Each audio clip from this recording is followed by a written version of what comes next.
हमारे ब्रेन का वज़न 1.5 किलो होता है। ये खोखला ऑर्गन है और ये खोखला इसलिए है क्योंकि इसके अंदर 4 वेंट्रिकल्स होते हैं।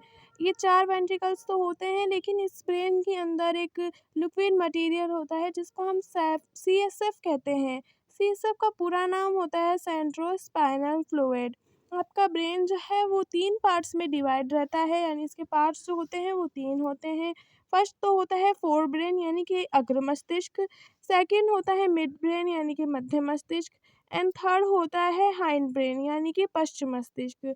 जो आपका हाइंड ब्रेन होता है उसके अंदर 3 ऑर्गन्स आते हैं, मेडुला ऑब्लिंगेटा, पोन्स एंड सेरेबेलम, यानी कि मेडुला ऑब्लिंगेटा, पोन्स और अनुमस्तिष्क।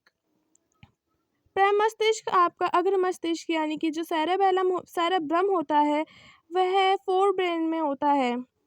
जो फोर ब्रेन होता है उसका 95% पार्ट प्रमस्तिष्क यानी कि सेरेब्रम ही बनाता है। और सेरेब्रम का वर्क जो होता है वो होता है, आप किसी चीज़ के बारे में सोचते हो, चिंता करते हो, उसका यही काम होता है। हाइपोथैलेमस जो होता है वो आपकी भूख, प्यास इन सब को कंट्रोल करता है। तथा और आपका जो पोन्स होता है वो आपके ब्रेन को मेडुला ऑब्लिंगेटा से जोड़ता है।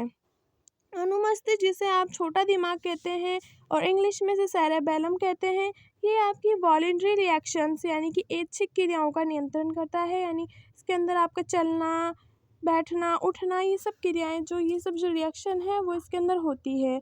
अब नॉन वॉलंटरी रिएक्शन की होती है तो वो होते हैं आपके मेडुला ऑब्लिंगेटा में। मेडुला ऑब्लिंगेटा जो है उसके अंदर नॉन वॉलंटरी रिएक्शंस होती हैं।